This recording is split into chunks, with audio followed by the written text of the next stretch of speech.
그때는 2004년 범주 씨와 재원이 형을 포함해서 다 같이 계곡으로 2박 3일 첫 MT를 가게 됐다고 합니다. 야, 우리 해지기 전에 사진 먼저 찍을까? 좋다. 범주야, 네가 사진 좀 찍어주라. 사진. 자, 웃어. 누나 좀만 오른쪽으로.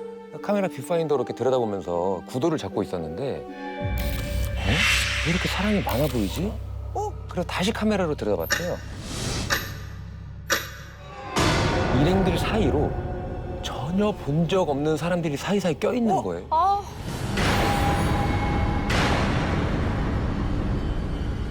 범주 씨는 자기도 모르게 그쪽을 이제 바라봤습니다. 그랬더니 재원이 형이었습니다. 이러다 형 죽겠다 싶어서 범주 씨가 서둘러서 형을 일으키려고 했는데 아무리 형을 끌어내려고 해도 꿈쩍을 하지 않는 거예요. 숨이라도 쉬게 해야겠다 생각하고 물에 잠긴 형의 얼굴과 어깨를 이렇게 밀어 올렸대요. 그랬더니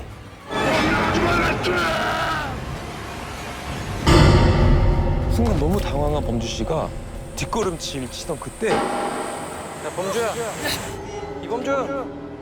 이범주. 왜? 무서운 꿈 꿨어? 야, 빨리 내려. 사람 다 내렸어. 주변을 둘러보니까 범주 씨는 아직 버스 안에 있었고 이제 막 MT 장소에 도착을 했더라고요.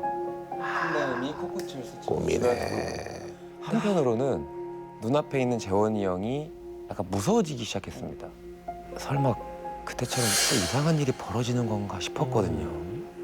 그때처럼요. 사실 범주 씨와 재원이 형은 아카데미에서 처음 만난 게 아니라 고등학교 밴드부 소속의 선후배 사이였대요. 엄청 친하지. 범주 씨가 밴드부에 가입을 하고 첫 축제 공연을 준비하던 시기에 형 연습 중이셨어요. 나중에 다시 올게요. 죄송합니다. 범주야. 나 연습 다 끝났어. 들어와. 연습을 하다가 범주 씨 왔다고 해서 선뜻 연습실을 내어준 거예요. 네, 형 감사합니다. 야, 노래 기대한다. 감사합니다. 네, 들어가세요. 혼자 연습을 시작하는데 마른 하늘을 달려 나 그대. 범주 씨가 방금 부른 그 파트를 누가 따라하는 소리가 들리는 거예요. 마른 또 소리가 들리는 거예요. 안 되겠다. 일단 나가자 싶어서 집에 가자. 앰프 끄고 연습실을 나가려는데 순간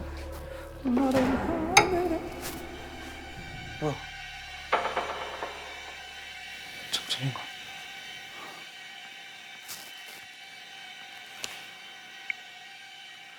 핸드폰 켜서 이 불빛에 의존해서 더듬더듬 연습실 문을 찾아가고 있었는데 분명히 꺼진 앰프에서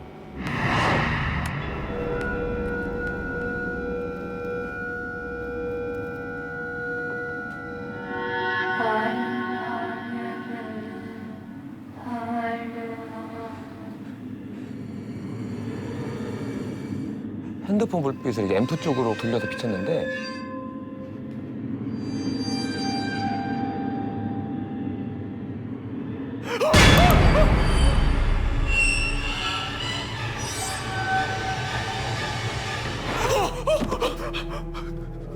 누구세요? 대답을 하지 않고 범주 씨를 쳐다보는데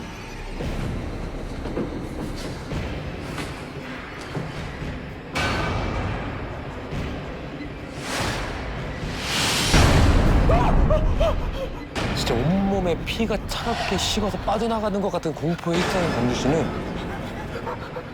연습실 문을 열고 뛰쳐나가려는데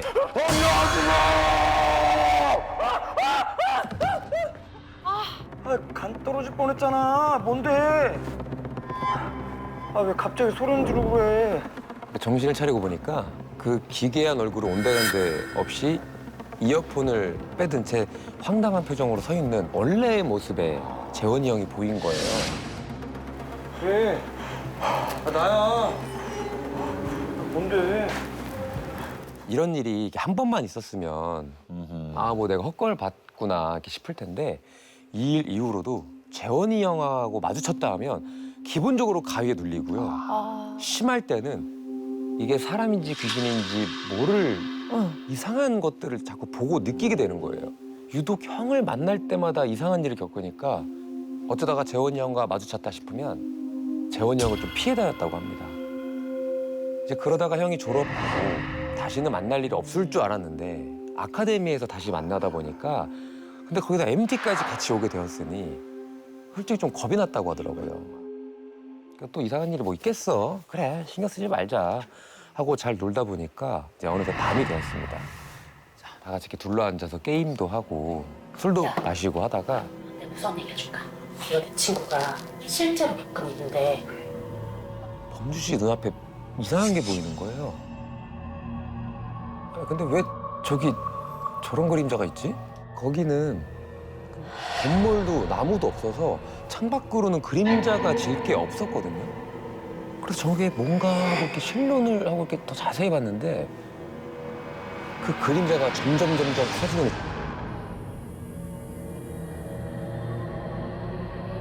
이 방 안을 까맣게 덮더래. 잠깐만, 저게 지금 내 눈에만 보이나? 싶어갖고 주변 사람들을 빠르게 훑어봤는데 범주 씨 바로 옆에 있던 동기가 얼굴이 사색이 되어서 저기 뭐야? 누구 밖에 저거 보여? 밖에? 아니야, 내가 말한 건 재원이 형 말한 건데. 재원이 형? 재원이 형? 하고 시선을 돌리니까 재원이 형 주변으로 주위 어둠보다 더 시꺼먼 형태의 세 사람 형을 둘러싸고 서서 내려다보고 있는 거예요. 그 모습을 같이 본 범주 씨랑 그 친구가 잔뜩 겁먹은 그때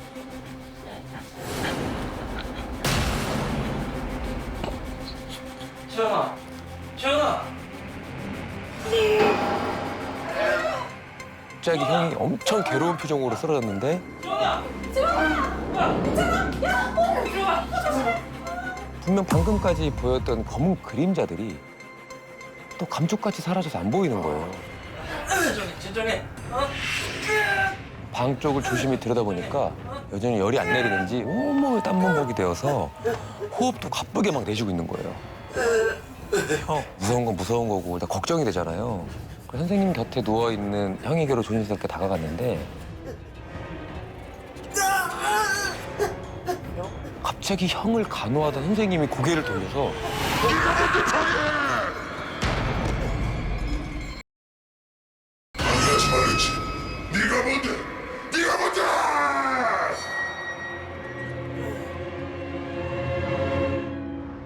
형의 얼굴이 편안해지자 사람들은 다들 다행이다 하고 이제 안도를 했습니다.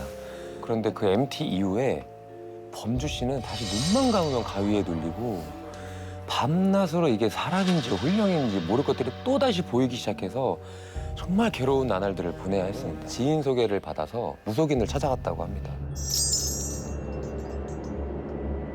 감히 어딜 들어와?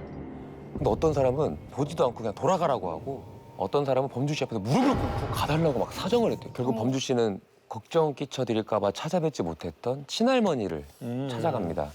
마치 뭘 알고 있는 것처럼 우시는 거예요. 그러시더니 범주 씨를 데리고 어릴 적부터 배웠던 큰 스님께 데려가시더라고요.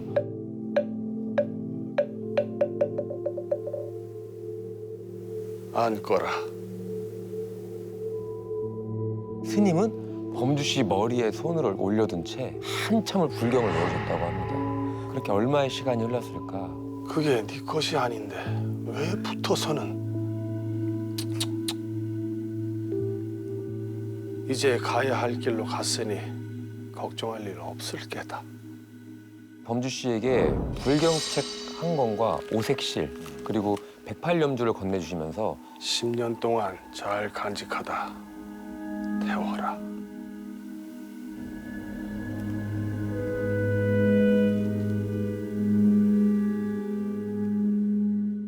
그 덕분에 이제 범주 씨는 10여 년이 훨씬 넘은 지금도 무탈하게 잘 지내고 있다고 하고요. 효과가 있었네. 3년 전에 범주 씨가 매년 스승의 날에 그 MT에 갔던 선생님을 찾아뵙고 있었거든요. 그런데 선생님께서 정말 믿기지 않는 이야기를 저한테 해주신 거예요.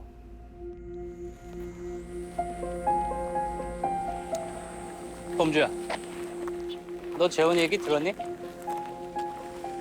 네? 재원이가 무당이 됐대. 그때 큰 스님을 만나지 못했더라면 그리고 10년간 불경책과 오색시를 갖고 있다 태우지 않았다면 재원이 형이 아닌 범주 씨가 무속인이 되었을 수도 있지 않을까요?